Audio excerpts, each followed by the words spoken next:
ఏమండి అదేమిటంటే పిచ్చోడి చేతికి రాయి ఇచ్చినట్టు అప్పట్లో ఆయనకి రాయి ఇచ్చారు.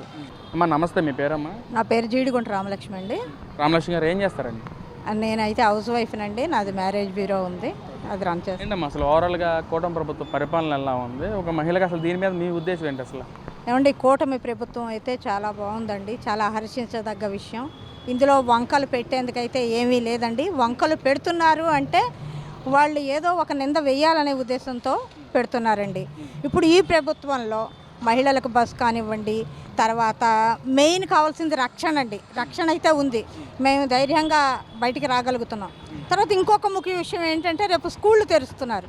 స్కూళ్ళు తెరవగానే తల్లికి వందనం అనౌన్స్మెంట్ ఇచ్చేశారు, ఇస్తారు కూడానండి. అది మరి గత ప్రభుత్వంలో ఎప్పుడో ఇచ్చారు ఆ అమ్మకి వందనం, స్కూళ్ళు తెరవంగానే ఇచ్చారండి. అది దేనికన్నా ఉపయోగపడిందా? ఇప్పుడైతే ఉపయోగపడే విధంగా గతంలో అట్లానే చేశారు, ఇప్పుడు అలాగే చేస్తున్నారండి. అంటే కూటమి ప్రభుత్వం ప్రజలను పట్టించుకోవట్లేదు, ఇచ్చిన పథకాలు కూడా అమలు కావట్లేదు, మహిళల రక్షణ లేదు, అసలు పరిపాలన ఏమీ చేత కావట్లేదు. కూటమి ప్రభుత్వ నాయకులకి 2 సంవత్సరాలు అయింది, ఈ 2 సంవత్సరాలు కూడా ప్రజలకు ఉపయోగపడే విధంగా అసలు ఏమీ చేయలేదని చెప్పి అంటున్నారు. మరి ఏంటమ్మా అసలు? ఏమండి ప్రజలకి ఉపయోగం లేనివి ఏమీ చెయ్యలేదు అంటే ప్రజలు ఊరుకుంటారండి? ఊరుకోరు.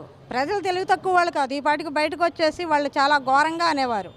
ఏమండి ప్రభుత్వం చేయలేదు ఓకే పోని, మరి ప్రజలు ఈ పాటికి ఎంత గంగోలెత్తి ప్రశ్నించేవారండి? ఊరుకునేవారా? ప్రజలు పిచ్చివాళ్ళు కాదు కదా. మరి గత ప్రభుత్వంలో ప్రజలు ఎన్ని రకాలుగా అడిగి ఎంత గోల పడ్డారండి? అప్పుడు రక్షణ ఉందా? చిన్నపిల్లకి రక్షణ లేదు, ఒక పెద్ద ఆయనకి రక్షణ లేదు, ఒక డాక్టర్కి రక్షణ లేదు, మహిళలకు అసలే రక్షణే లేదు గత ప్రభుత్వంలో.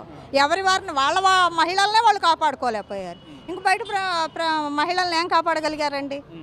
అదండి కూటమి డెవలప్మెంట్ ఎలా ఉందమ్మా మరి కూటమి ప్రభుత్వంలో? పక్కన కంపెనీస్ తీసుకొస్తున్నామని చెప్తున్నారు, మరి అటు పక్కన వైసీపీ నాయకులు అసలు మా వల్లే వచ్చినాయి కంపెనీస్ అన్ని వాళ్ళు మాట్లాడుతున్నారు. మరి ఏమండి వాళ్ళ వల్ల ఏమొచ్చాయండి?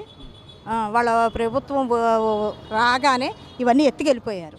అప్పట్లో స్టార్ట్ చేశారు సాఫ్ట్వేర్ వాళ్ళకి, అన్ని ప్రభుత్వాలు అమరావతి దగ్గర అక్కడ చక్క సాఫ్ట్వేర్ ఎన్నో అమర్చారు. అమర్చినవన్నీ ఆ ప్రభుత్వం రాగానే అందరూ మూటాములు సర్దుకుని వెళ్ళిపోయారు. ఎందుకు వెళ్ళిపోయారండి? ఉద్యోగాలు ఇవ్వచ్చుగా, మరి అప్పట్లో ఇవ్వలేదు. మరి ఇప్పుడైతే ఉద్యోగాలు ఇస్తున్నారండి, అన్ని రకాలుగా కూడా ఉపాధి సౌకర్యం అన్నీ కుదిర్చారు, బాగుందండి. తర్వాత అమరావతి రాజధాని ఏ నాటికలండి అది? అది కూడా చాలా ఆనందంగా, అసలు ఎక్కడెక్కడ రైతులు ఏమిటి, ముసలి వాళ్ళు ముక్కు వాళ్ళు అందరూ కూడా ఆనందిస్తున్నారండి. చిన్న పిల్ల దగ్గర నుంచి ముసలావిడ వరకు ఆనందిస్తోంది. జగన్మోహన్ రెడ్డి గారు ఎందుకమ్మా చేయలేకపోయారు మరి? రాజధాని మూడు రాజధాని అన్నారు, మరి ఇప్పుడే మావగానే అంటున్నారు మరి కొత్తగా. ఏమండి అదేమిటంటే పిచ్చోడి చేతికి రాయి ఇచ్చినట్టు అప్పట్లో ఆయనకి రాయి ఇచ్చారు, ఆ రాయిని ఏటేసరాలో ఆయనకు అర్థం కాలేదు. మరి ఇప్పుడు అట్లా కాదు, ఈ ప్రభుత్వంలో ఈయన ఒక వ్యూ చాలా ఇదిగా, అనుభవం గల వ్యక్తులు చేసేది వేరండి, అనుభవం లేనోడు చేసేది వేరండి. ఈయనకు అనుభవం ఉంది అన్నది నిరూపిస్తారు, చాలా చక్కగా నిర్వర్తిస్తున్నారండి. ఇవన్నీ తట్టుకోలేక నిందలు వేస్తున్నారు, అంతకుమించి ఇంకేమీ లేదండి. మరి జగన్మోహన్ రెడ్డి గారు బాధ్యత చేస్తా అంటున్నారు, మరి మహిళలుగా మీరు అంటే మహిళలే మమ్మల్ని పెద్ద పెట్టేసి గెలిపించడానికి సిద్ధంగా ఉన్నారు. గతంలోనే మహిళలకి పెద్ద పెట్టేశాను, ఇప్పుడు అదే మహిళలు నన్ను గెలిపించాలన్నారు, బాధ్యత కూడా వాళ్ళే సహకరిస్తానని అంటున్నారమ్మా. మరి బాధ్యత చేస్తే జగన్మోహన్ రెడ్డి గెలిచే ఛాన్స్ ఏమన్నా? ఒక మహిళగా మీరు జగన్మోహన్ రెడ్డి సపోర్ట్ చేస్తారు అసలు? ఏమండి అది నేను చెప్పాలో చెప్పకూడదో నాకైతే తెలియదు, నాకు రక్షణ ఉండదేమో చెబితే. ఎవరు సపోర్ట్ అయితే ఇవ్వరండి, ఎందుకంటే నాకు మళ్ళీ ఆయన నుంచి ఏదన్నా వస్తుందేమో అని భయపడి నేను చెప్తున్నాను. ఆయనకి ఎవ్వరు కూడా నిలబడి ఆయనకి సపోర్ట్ అయితే ఇవ్వరండి.